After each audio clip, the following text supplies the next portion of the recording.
এতদিন পর আমাদের দুই বোনের একসঙ্গে দেখা। এতদিন তুই কোথায় ছিলি? তোকে অনেক খোঁজাখুঁজি করলাম, তারপর আমি তোকে পেলাম না। এই বিরাট গভীর জঙ্গলের ভিতর তোকে আমি কিভাবে খুঁজবো? অনেক খুঁজলাম, তারপরও তোমাকে পেলাম না। আসলে বিষয়টা কি বুঝে বলবো? আসলে আমি তো তোমাকে ছেড়ে চলে গেছিলাম অনেক দূরে। তারপর আমি রাস্তা চিনতেছিলাম, তাই আসতে পারছিলাম না তোমার কাছে। তাই একা একা একা একা অনেক মাস কাটিয়ে দিয়ে দিলাম, তারপরও তোমাকে পেলাম না।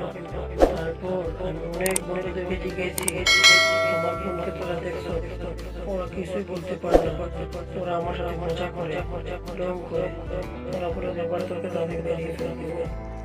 কিরে ডাইনির দল, তোরা এত গভীর জঙ্গলের ভিতর কি করতেছিস? তোদের এখানে আসা নিষেধ না? তাহলে তোরা এত গভীর জঙ্গলের ভিতর কি করছস? দাঁড়া, তোদেরকে এমন শিক্ষা দেব আর এই গভীর জঙ্গলের ভিতর আসতে পারবি না। শিক্ষা দেবো না দেবো না? তাহলে ঠিক আছে, তোদেরকে একটা শিক্ষা দিয়েই দেখি। তোরা মানুষকে ক্ষতি করস না? দাঁড়া।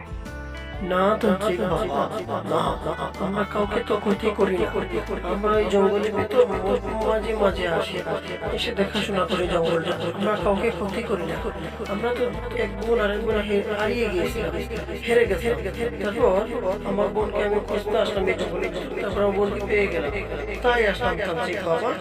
নাহলে তান্ত্রিক বাবা আমি এই জঙ্গলের ভিতরে আসি না তো কোনো সময়। আপনি এখানে আসতেন। আচ্ছা ঠিক আছে, আমরা এখন চলে যাবো, আপনাকে ডিস্টার্ব করবো না। এই কথা বলে ডাইনি বুড়ি এবং ডাইনি পেতনি ওরা দুই বোন উঠতে চলে গেল। তান্ত্রিক বাবা, আপনি একটু গভীর জঙ্গলের ভিতর আসছেন কেন? এখন যদি আপনার কিছু হয়ে যায় তাহলে আপনাকে তো কেউ বাঁচাতে পারবে না। এত গভীর জঙ্গলের ভিতর তো মানুষ আসে না, আমরা নিজেও বয়ে আসি না। আমরা এখানে এসে 5 থেকে 7 মিনিট খাবার খেয়ে পুড়ে চলে যাই নিজের বাড়ির দিকে। আপনি এত গভীর জঙ্গলের ভিতরে এসে কি করবেন? এখানে আসা ঠিক নয় তান্ত্রিক বাবা।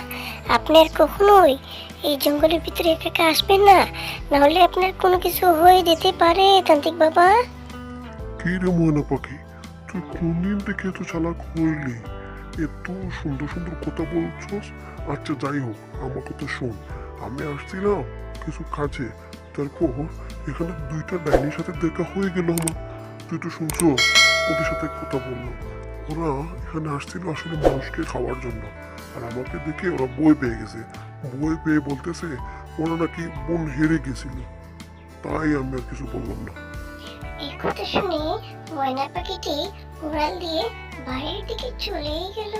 তারপর সে বাড়িতে পৌঁছেই গেল। এই হচ্ছে আমার বাড়ি।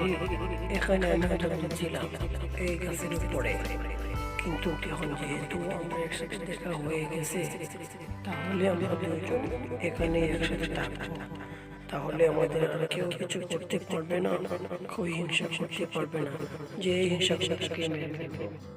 আরে আমার কথা তুই শোন, ঠিক আছে? তান্ত্রিক বাবাটাকে কিছু করতে হবে। ওর জন্য মানুষকে মারতে পারতে এখানে থাকতে পারবে। তুই না খেয়ে থাকি তাহলে বাঁচবো কিভাবে? তাহলে মানুষকে মেরে ওদের রক্ত খেতে হবে, ওদের মাংস খেতে হবে, তাহলে কিছুদিন বেঁচে থাকতে পারবো। এই জন্যই বলছি, আচ্ছা ঠিক আছে এখানে থাকতে অসুবিধা নেই।